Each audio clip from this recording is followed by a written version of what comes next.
Shame on you, and you including your Main Street. You never replied to one email that sent you. Sir, I'm going to ask comments like shame on you not to be included in your sentence.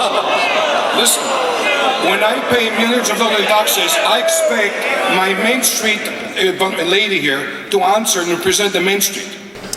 London City Council delayed a final decision on the routes for their bus transit system to give a chance to hear Londoners about it, and boy did they ever hear about it at Budweiser Gardens.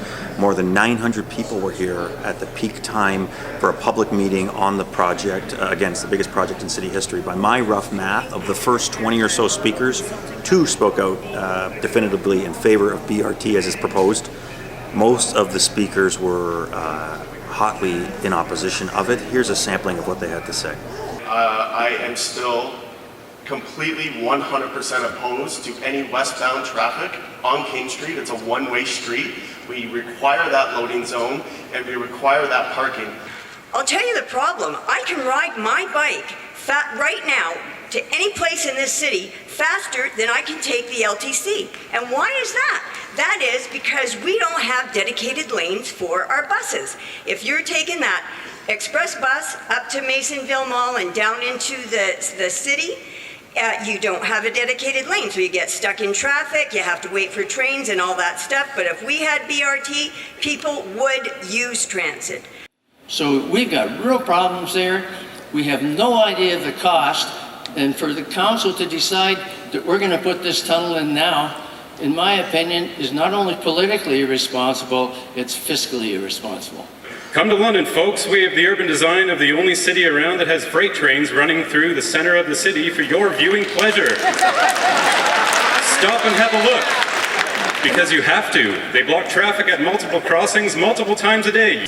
It says it requires a Category 3 application to the Ministry of Environment for permit to take water. So I looked it up. Category 2 is an adverse environmental impact of 50,000 to 200,000 liters per day. Guess what Category 3 is? It just had 2 words: high risk. And this is the mom and pop, not corporate America that you see in Masonville, you see in the mall in Toronto. This is people that put all life saving on having a little shop in Richmond Street. So we want to have a tunnel that's going to be simple. We don't have to go to City Council or to City Hall to ask for demolition permit, because the entire area will be demolished. We're going to be Venice here. Is this what we really want to have? And I want to ask you a specific question. When's the next election? I don't know. So next up is May 15th and 16th. That's when City Council is going to meet to debate, and they're scheduled to decide on the exact routes of the BRT system. If they make the decision then, it'll be a couple of more weeks or months before the business case is updated, and then the effort to get more funding from the federal and provincial governments will pick up steam. So keep watching the London Free Press and LFpress.com for updates on this debate over the next 2 weeks and beyond. For the London Free Press and LFpress.com, I'm Patrick Maloney.